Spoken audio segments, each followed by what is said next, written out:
We're being positive today, RJ. We're being positive.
Yeah!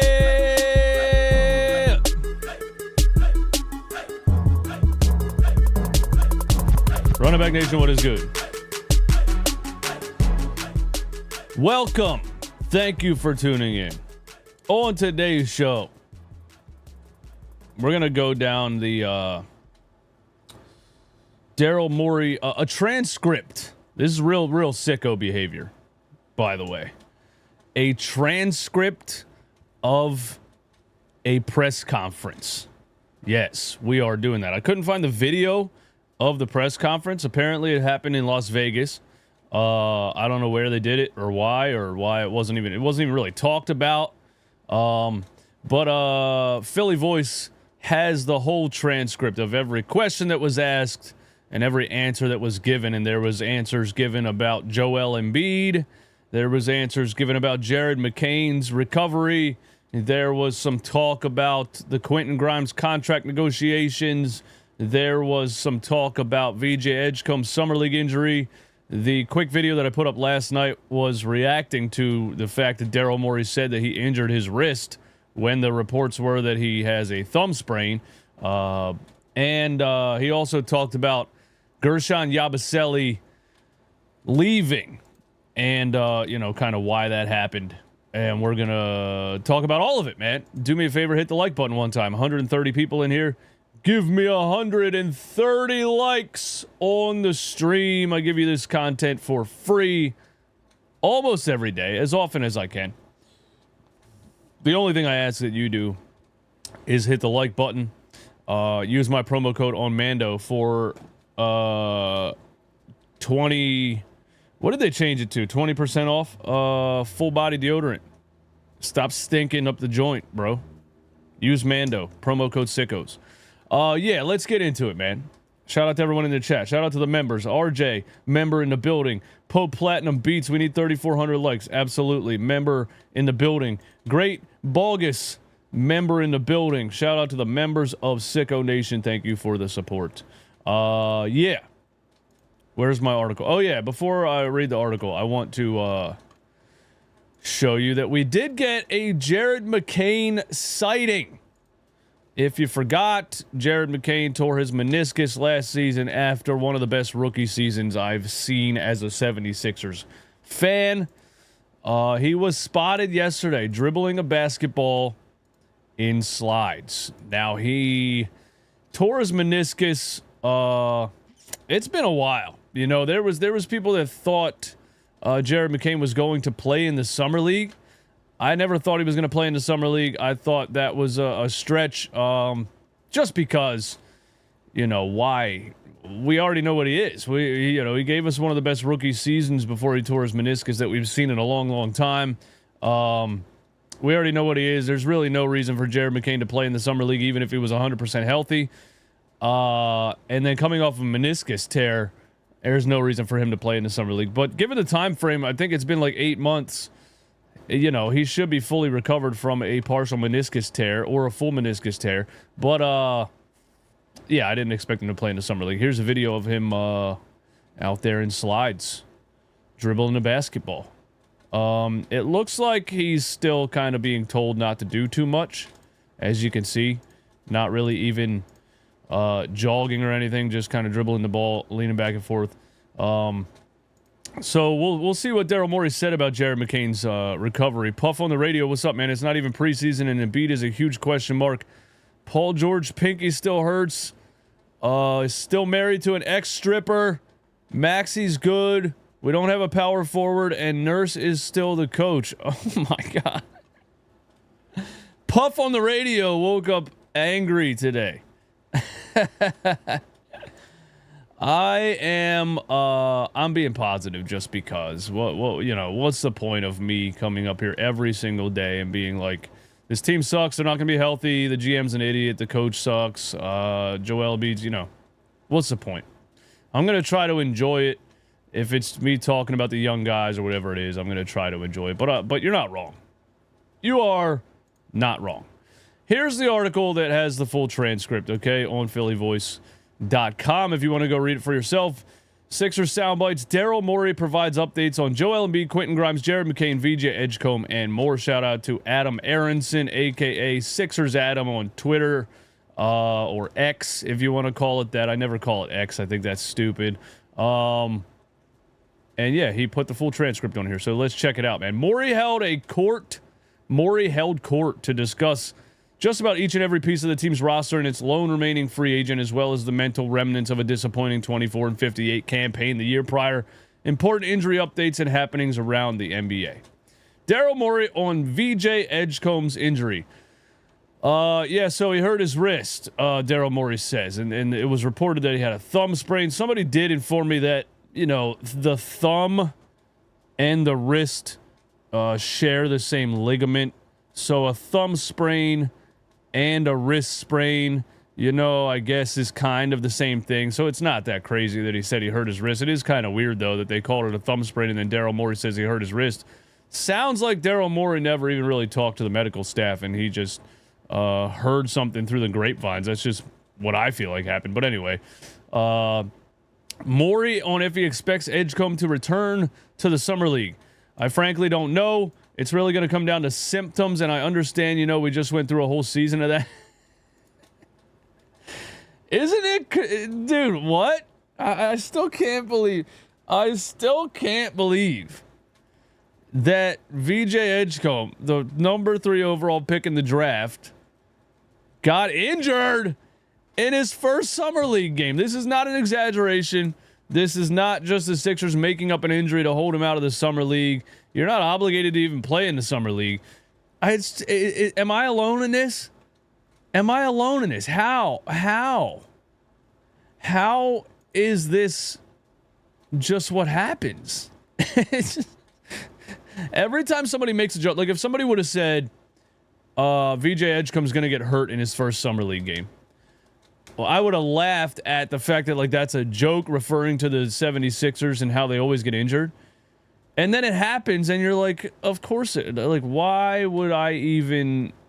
the idea of it is ridiculous, and then it happens, and you're like, nothing is really that shocking as a Sixers fan. Anyway, it's going to come down to symptoms. We just went through a whole season of that. Yeah, we are so tired of talking about injury updates. So I have empathy for everyone. Daryl Morey has empathy for you guys. But especially when it comes to, an offseason exhibition, I think it makes sense to be even more on the cautious side. I guess, you don't want VJ Edgecombe's thumb to fall off. So you might as well hold him out of the Summer League. Morey on what he's learned about VJ Edgecombe since drafting him. We've been pretty consistent. If a guy plays poorly at Summer League, we say it's just Summer League. So I don't think you could take too much away from one game, especially given we have so many games of him with national team and at Baylor. Wasn't he had 28 and 10 in his first Summer League game, and he's kind of talking about it like he sucked ass. What the fuck? So I don't think you could take too much away from one game, especially given we have many games, but it's nice to have him get out there, get some confidence, and play well for that one game. I think with each performance, he's showing something to the coaching staff that he can get out there and help us in year one, which isn't easy to do for a team like us trying to be as good as we are hoping to be.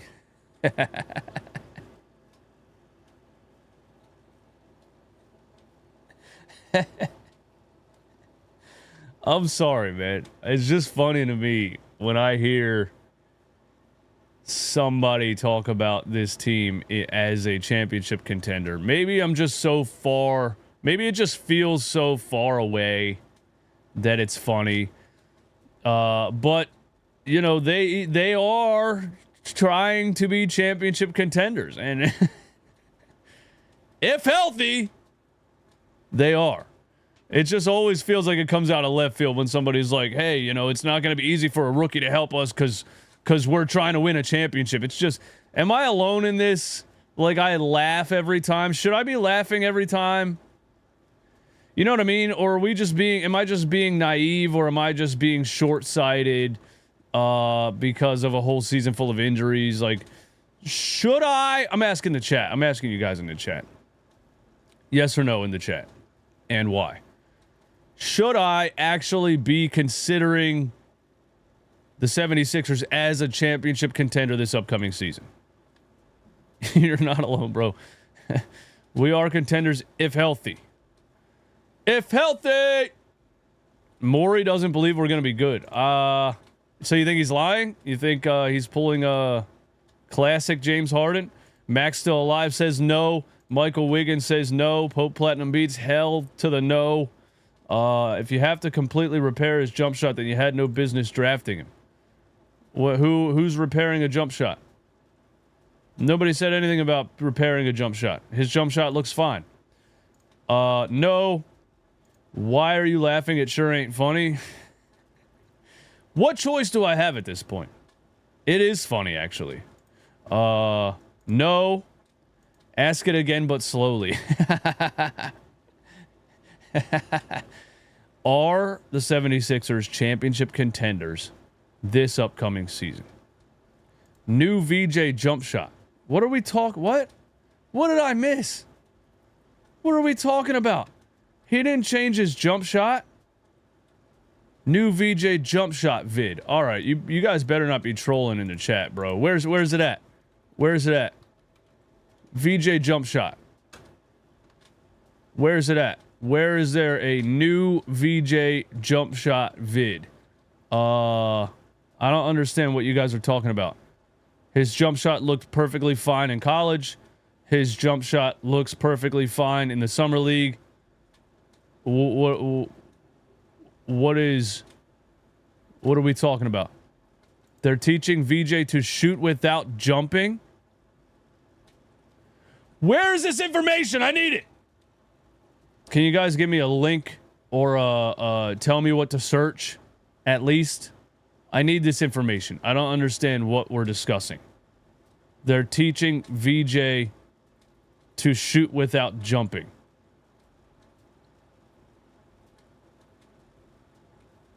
I'm staring at the chat. I'm waiting for you to tell me where the video is. The video is real. Where's the video? He jumps high on his jump shot. His jump shot. Well, there's a clip of them having him shoot without jumping. He misses 8 in a row. Where is the video? Where is it? Please, for the love of God, tell me where it is so I can find it and put it on the show. Where? Bid should be in a series with Oh, is it under Sixers? What should I search on Twitter? What should I search on Twitter? Is it on the Sixers official page? Only a chosen few were allowed to see it. What the fuck are you guys talking about, dude? What? Bruh, I've been sitting here asking you to tell me where the video is for 10 straight minutes and you won't tell me.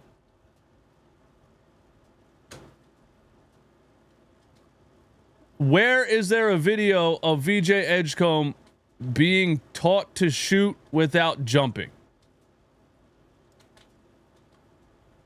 Kai Carlin's Twitter. Okay. What do you mean you're telling me where to go? That's the first time you said it. That's the first time you said it. Hey, I love you guys, man, for real. It's all in fun, man. Kai Carlin. How do you spell this dude's name?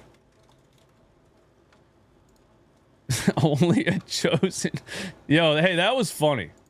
If you guys are trolling me, it is what it is. Kai Carlin's Twitter. Here we go. Paul George is here watching Wizards Suns. Nobody cares. Latest update on VJ Edgecombe. Okay. Jabari Walker, work after practice today, getting some work in. All right, we're almost there. Okay. Here it is. They weren't lying. They were not trolling us, guys. What is this? VJ Edgecombe shooting after practice today with a special guest, Jared McCain, at the end of the video. All right, what are we talking about? Wait a minute. Why is he... what is this? Oh, no. Oh, no, guys. They weren't trolling. The 76ers coaching staff appears to be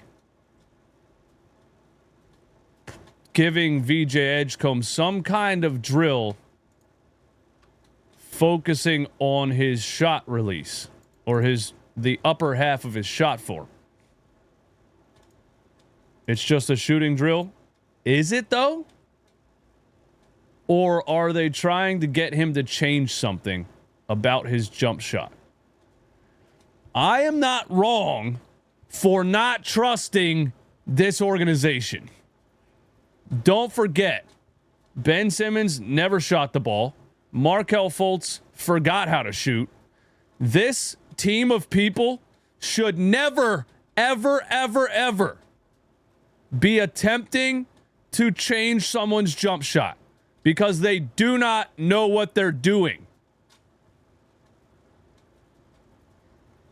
Hopefully I'm overreacting. But yes, there is a video of VJ Edgecombe shooting jumpers without jumping.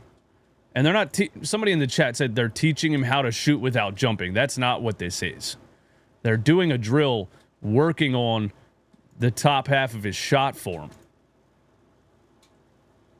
You think he's going to go out there in the middle of a game and shoot without jumping? That doesn't make any sense. Jumping when you shoot... I don't know, man. Jumping when you shoot, is that something you shouldn't do? I mean, I guess you get a quicker release if you don't jump as high. And you use less effort if you don't jump as high, especially on like a catch and shoot three. But isn't it a good thing to jump high when you shoot, so you can jump, you can shoot over, outstretched arms, you can shoot over long defenders. But I just think this is a drill working on his shot form. I'm just a little bit curious as to why they're doing this. Are they telling him, hey, we need you to get your elbow straighter? I don't like it. I don't like it. I never like it. I never like people trying to change a jump shot.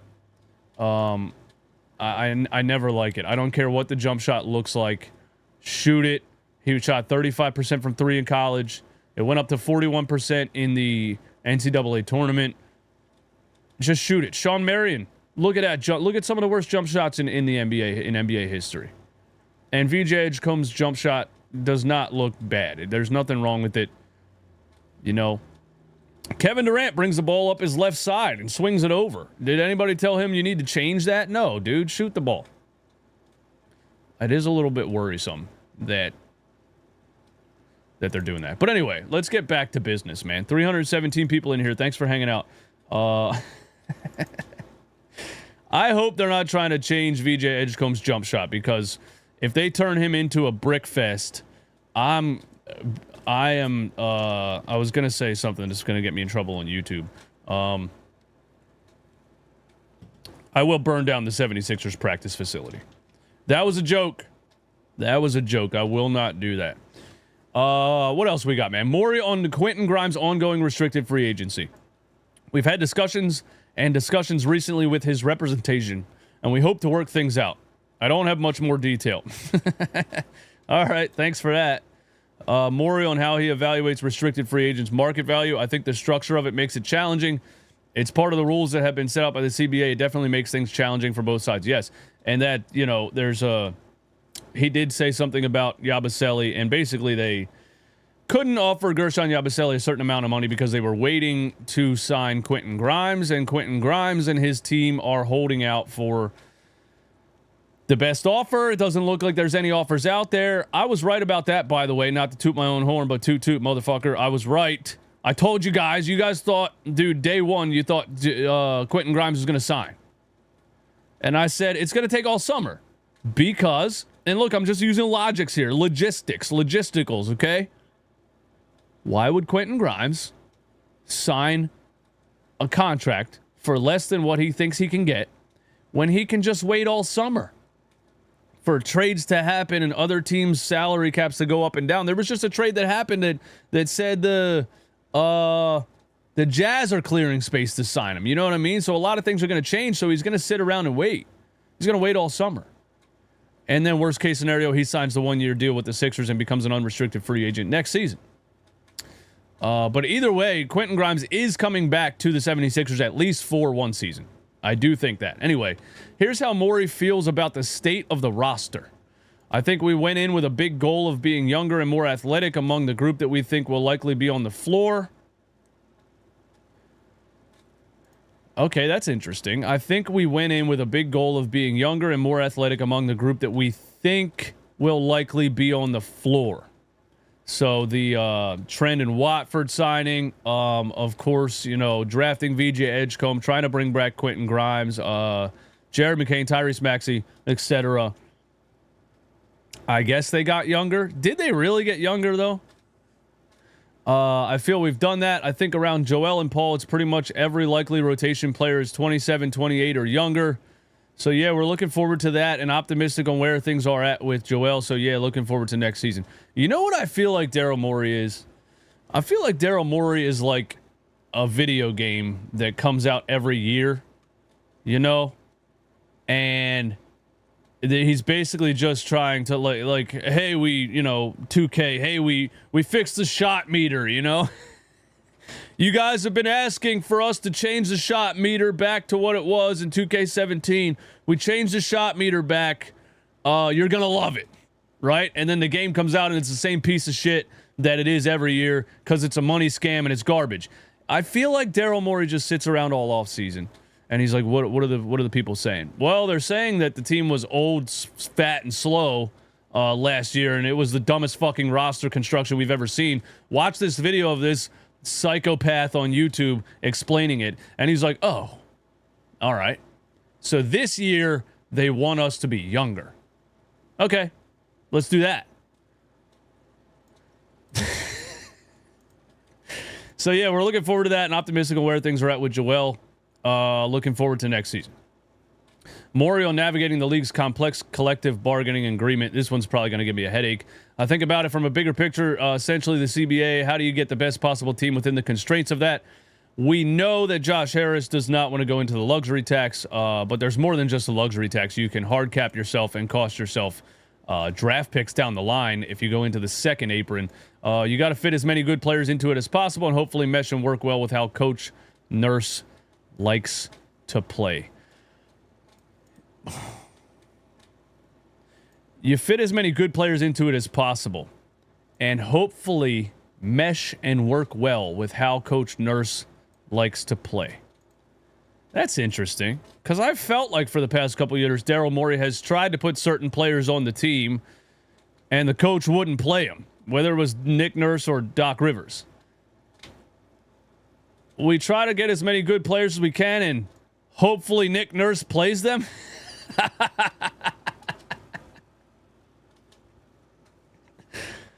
I love this team, man. Look, I've become the new Marcus Hayes, basically. There is a Marcus Hayes quote where he said, I hope this ownership group owns this team forever because the stories just write themselves. I am just here to be entertained. That's all. I'm not angry anymore.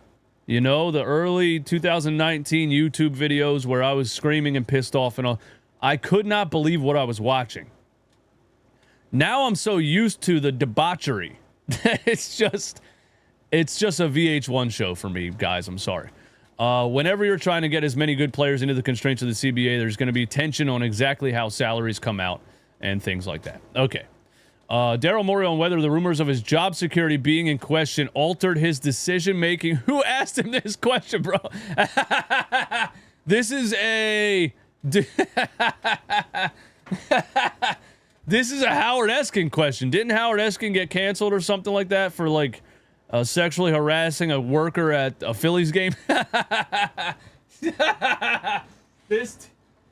That's a real story, bro. This Philly sports and media is a VH1 show, and it's flat out amazing, dude. But anyway, somebody asked him, did you make these decisions out of fear of losing your job? That's an amazing question. There, I'd say a couple things. Coach Nurse, myself, Elton Brand, and everyone have very high expectations for ourselves. We all came here to win a championship. We always feel that pressure. I don't think it goes up or down, and then I think I always try to do just whatever is the best for the Sixers in a larger picture, because I think that's just the right thing to do. So that doesn't shift how I look at things. So Daryl Morey at least is claiming that he does not make decisions based on whether he thinks he's going to get fired or not. And why are we still throwing Elton Brand in there? What does he do? Daryl Morey on Gershon Yabusele heading to the New York Knicks. Yeah, that sucked. Again, we got several questions on restricted free agency. I do think that overall structure played into that. Contract structure or team structure? We offered Yabusele the most we could that wouldn't limit us in our ability to retain Quentin Grimes. So that rumor is true. You know, they just couldn't give Yabusele a bag. Not that he really got a bag. 2 years, $12 million with the Knicks. I feel like they could have worked that out. But I think Yabusele made a mistake. I think Gershon Yabusele should have done what Quentin Grimes did, you know. But it feels like Gershon Yabusele and his camp were excited to get a deal done as soon as possible. And it feels like he signed the first offer that he got, really. You know, it feels like free agency opened and the Sixers were like, here's what we can give you right now because we're trying to re-sign Quentin Grimes. He felt probably a little bit slighted by that. And the Knicks offered him this and he signed it. I think he probably would have been better waiting a little bit later into the offseason. But also, he might have been a little bit nervous about not getting any offers.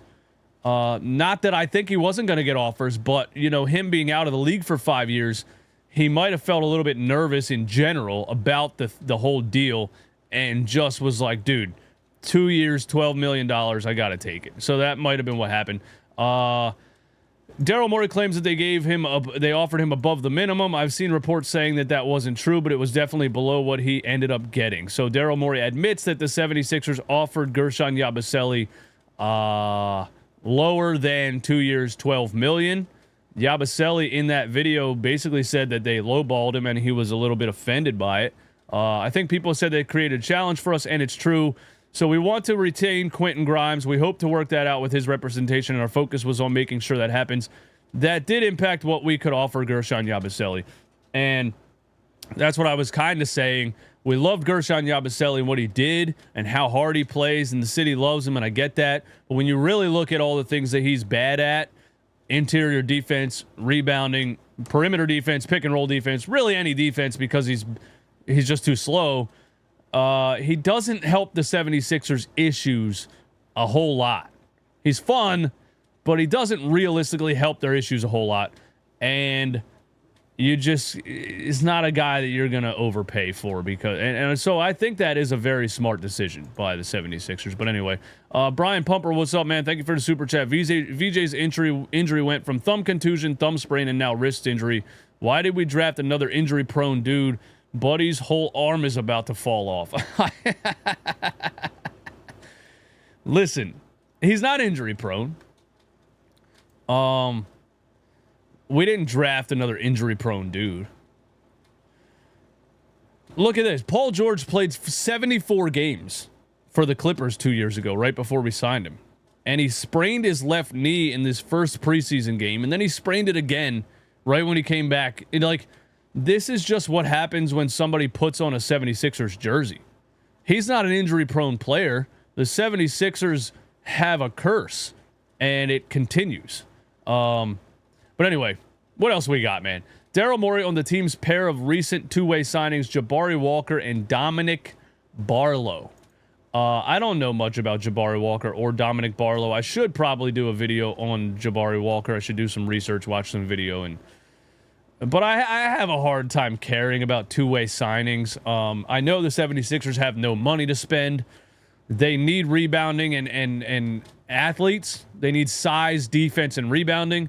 And so I think that's what Daryl Morey has done in the margins with the two-way contracts and the Trend and Watford signing and things like that. I am very annoyed that Kyle Lowry and Eric Gordon are taking up roster spots, but and I think somebody asked him about that, by the way. But there he gave some comments on Jabari Walker and Dominic Barlow. We'll see if they get any playing time. I highly doubt Nick Nurse plays a two-way guy unless everybody gets hurt again like last season, and you end up with Jalen Hood-Schifino playing 30 minutes a night, and that guy can't even score a point in the summer league. So anyway, moving on. Morey on the state of the Eastern Conference. I think it's open. I think that's fair characterization. Obviously, we weren't the team that's now unfortunately gone through a lot of tough injuries.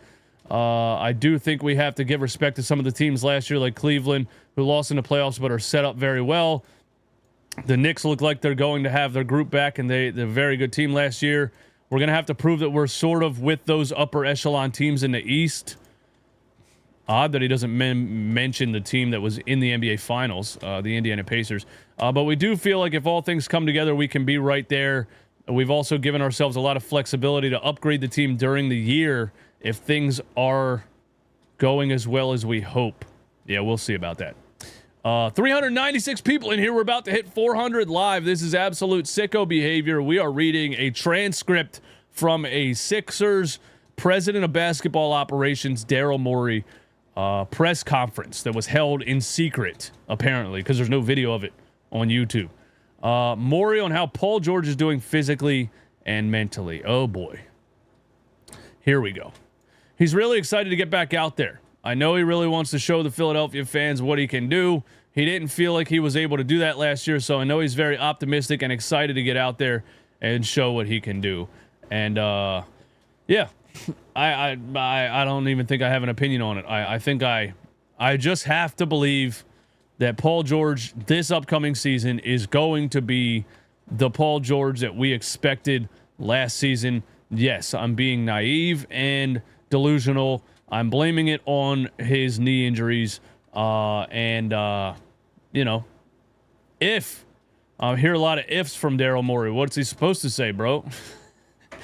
What's he supposed to say? Yes, everybody will definitely be healthy and everybody will definitely not get hurt. Is he gonna what's he supposed to say, bro? You know what I mean? Because everybody might get hurt again. Daryl Morey on what attracted the team to Trend and Watford. We felt like just in general we needed to get players in Jabari and Barlow. I'm just going through our later positions, and then Trendon are all sort of part of this. You push to get younger and more versatile. And, you know, when you look at those Toronto Raptors rosters that Nick Nurse had, there was a lot of size and versatility on those teams, so maybe Nick Nurse is in on this. Trendon can guard multiple positions. He's fairly unique in his ability to handle the pass, which I think across the roster, that's a skill that we felt like we needed. Nick has been a really great asset in terms of recruiting Trendon and Jabari and Barlow. Hey, I just said that. These are kind of Nick Nurse style players. When you look at what he did in Toronto with, you know, Precious Achua and Bobby Boucher's cousin Chris Boucher and Pascal Siakam and OG Anunoby, and, you know, there was a lot of very versatile wings. And so maybe we're finally going to see some versatile wings that can play defense on the 76ers team who can also play basketball on the offensive side of the ball, you know, for the first time since Andre Iguodala, probably. Nick's been very instrumental in helping us recruit them. How long is this, man? That's what you guys are probably saying. Thank you for continuing to listen. I am boring myself. Morey on his impressions of rookie Janai Broom during Summer League. Janai's had some good moments. I think he's getting adjusted to the speed of the game. Obviously, he played in a very good conference in the SEC and faced a lot, but the NBA is one more level. Yeah. Listen, guys. Janai Broom is a fifth-year senior. He's 22 years old. He is what he is. When you say Daryl Morey is basically admitting that Janai Broom is too slow to play in the NBA, and then he says he's adapting to the speed of the game. He's not. Janai Broom is not going to get faster. He's a super high bounce back. I feel confident he'll figure it out. You drafted a guy that you knew was slow and couldn't jump.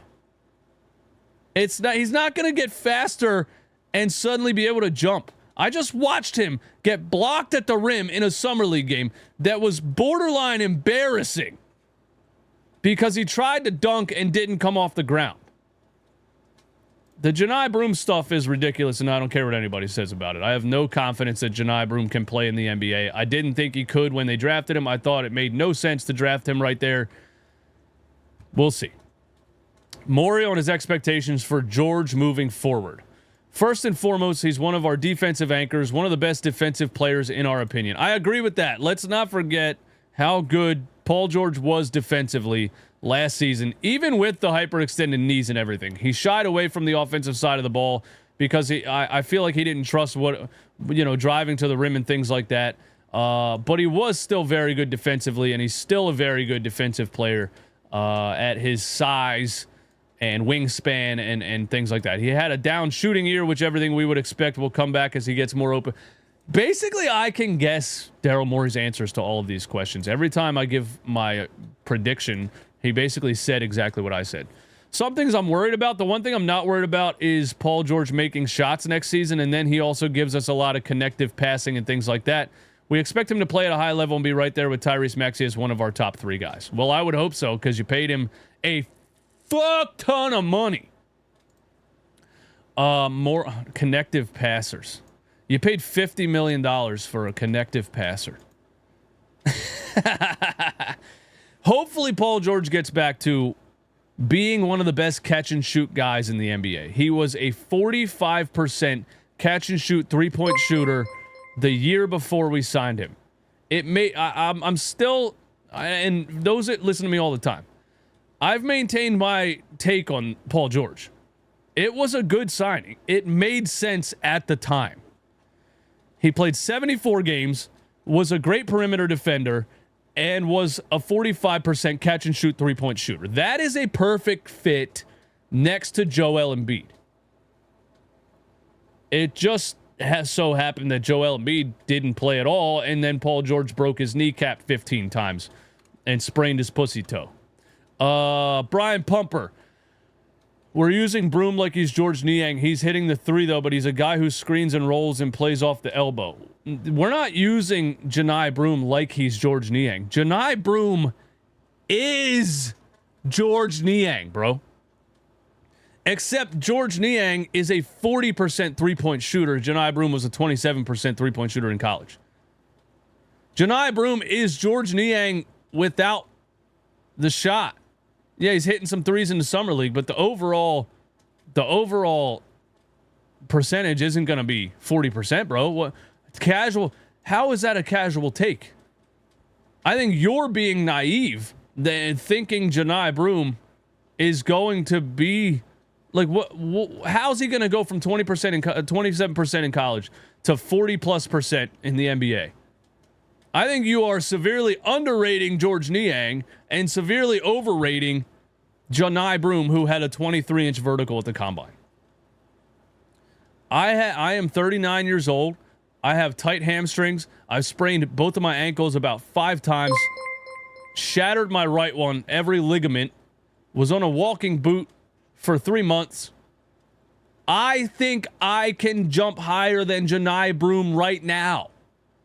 And my ankles don't work. It's all fun though. It's all love though. Great bogus. I just want to let you know I introduced my mom to your channel and she loves the content. Her only complaint is you're a little loud sometimes. Hey, man, thank you for being a member of the channel, and thank you for introducing me to your mom. Shout out to Great Bogey's mom, and sorry that I scream sometimes. Just, you know, keep the volume low of it. Don't play me on surround sound systems. Her only complaint is you're a little loud sometimes. That's amazing, dude. Thank you for that. What else we got, bro? I kind of want to quit reading this. I'm not going to lie to you guys, but just for you, I'm going to make it to the end of this. Morey on how Jared McCain is doing physically as he recovers from a torn meniscus. He's on track. He just met with the doctor that did his surgery. Everything is normally on track, so he's on track to be where he should be by training camp. He's on track. He's ramping up. He's on track to be on track. He's on track. That's a new... We got a new slogan! Sorry for yelling. We have a new slogan. The Philadelphia on tracks. One thing we are is on track. Okay? We're on track. All right? We're not there. We are not at the destination. We don't know if we're going the right way. We don't know if we're like going a track can go two ways, so think about that. We might be going the wrong way, but we are at least on track. The Philadelphia on tracks coming right up, 2026. Ramping up, if healthy, and on track. Hell yeah, bro. I'm gonna make 3 different Sixers logo shirts. The Philadelphia if healthies, the Philadelphia ramp-ups, and the Philadelphia on tracks. Janai Broom is going to be an all-star. What the fuck, bro? Brian Pumper, are you Janai Broom's cousin or brother or nephew, or are you his dad? Are you Janai Broom's dad? What is going on? Anyway, I'm wired today, bro. And I'm intermittent fasting, by the way. I'm on 0 calories right now. And it might be messing with my head a little bit. Morey on the impact of the second apron. We already saw that. Okay.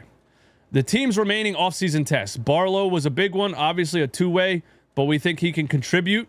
Okay, so Daryl Morey feels like this Barlow fella is going to get playing time. So maybe Nick Nurse and Daryl Morey have a heated disagreement at some point in the season, and we get some more drama. I really hope that happens. Obviously, work things out with Quentin Grimes.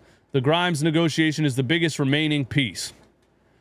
So we fixed our power forward issue, according to Daryl Morey, by signing two-way guys that nobody's ever heard of. I'm not shitting on it. I hope they're good. I'm just saying...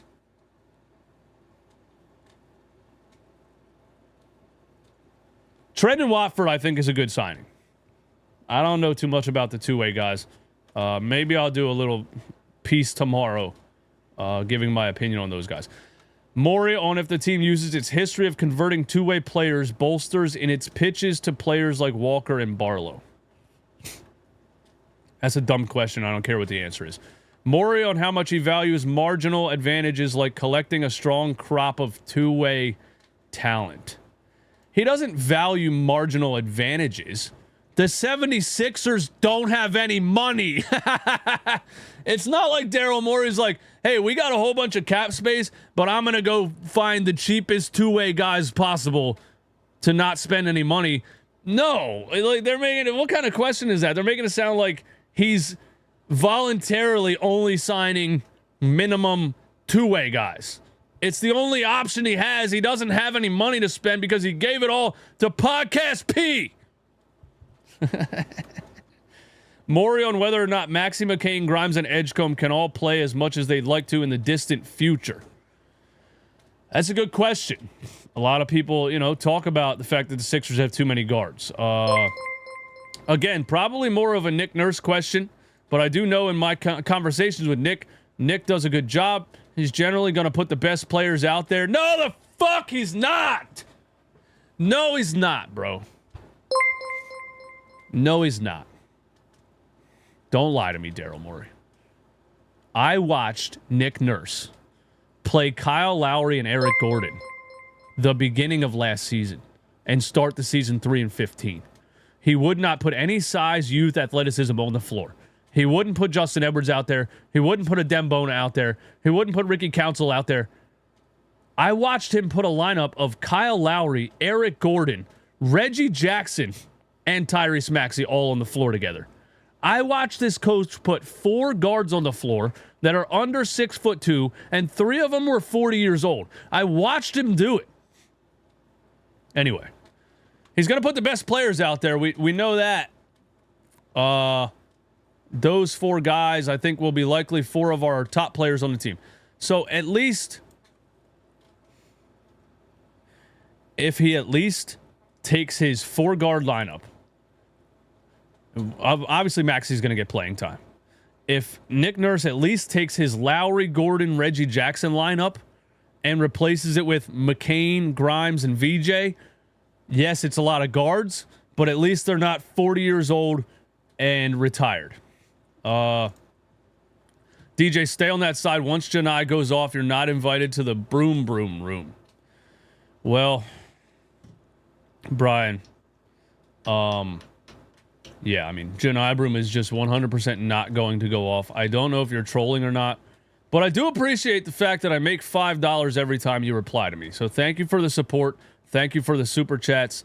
Paul Michio is still the top super chatter of the month, so you got some catching up to do. Dave on. Problem is Paul George gets hurt every time he plays power forward. Is that what it is that gets him hurt, or is it just the fact that last year he just had some hyperextended knee? I don't think it was the position. It was him driving to the rim. He could drive to the rim at shooting guard. He could drive to the rim at small forward. He could drive to the rim at power forward. I don't know. Jonathan Himes has been a Sicko Nation member for 52 months. I hope Josh Harris sells the team. That's where the curse starts. I don't think he's going to sell the team. Sorry, I'm having... I'm being dead serious when I say this. I think the 76ers are a Josh Harris tax write-off. I swear to God. I think he owns a hockey team and a football team. And if the 76ers lose him a bunch of money, he gets to write it off as a business loss. He probably doesn't care. I'm being serious. Bro. Swiffer's bowl and basket boozer should have picked Reynaud. Swiffer's bowl and basket boozer should have picked Reynaud. I would have picked Reynaud also. I have no idea what Swiffer's bowl and basket boozer means. Maybe I'm out of the loop on something. Anyway, what else? Nick Nurse is very creative. He'll figure out how to use these 4 players. Pretty AI answer there. Morey on the team's decision not to trade the number 3 overall pick. It's an excellent question. It's obviously something we considered and looked at, which was different ways to use the number 3 pick. We sort of weighed all the different factors and offers and decided that picking VJ was the best way to go. It's a reasonable question, just sort of dependent on offers we got and overall just how we feel about VJ. I'm going to stand ground on the VJ Edgecombe thing. I like him. I think Philly's going to like him. I think he's going to be a hard worker and a good player. I think he's most likely going to be a high-level role player. And I think Ace Bailey is going to be an NBA star. I'm sorry. I know I only saw one Summer League game, and everybody on TikTok yelled at me. It's too early to say that. He looks like young Tracy McGrady. I'm sorry. And when Ace Bailey becomes a star, you guys can come back to these clips and tell me I was right. But I do like VJ. Morey on his recollection of Edgecombe's pre-draft workout with the team in Camden. Recollection of Edgecombe's pre-draft workout. Oh, recollection. I can't read. I take very little from workouts. He missed a bunch of shots. He was nervous. We don't care. Morey on drafting Janai Broom at 35 overall, despite his age and athletic limitations. What's wrong with me right now?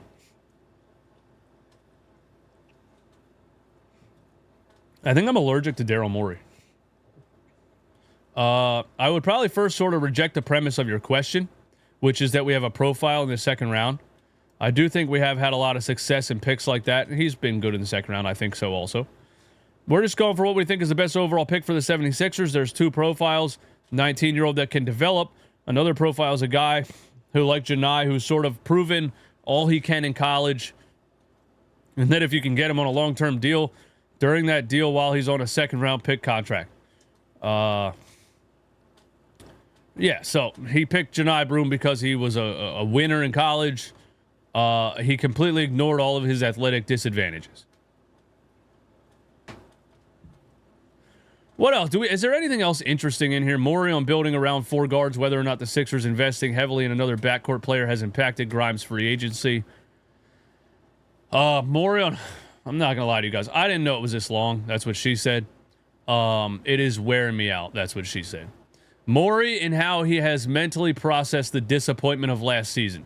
I'd say there's a lot more dissecting and processing, figuring out what you can learn.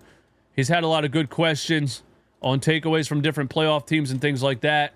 I do think those are the right questions. I think the great thing about basketball is anytime you feel like, oh, it's just going to be... All right. Yeah, I'm sick of this. I quit.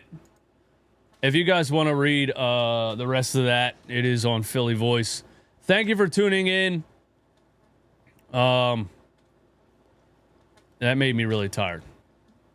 Thank you for tuning in. Thank you for hanging out. What did you learn new? Nothing. Yeah. I didn't learn anything. But hopefully you got a little bit of entertainment out of it. And I got some YouTube views out of it. So we're working together here.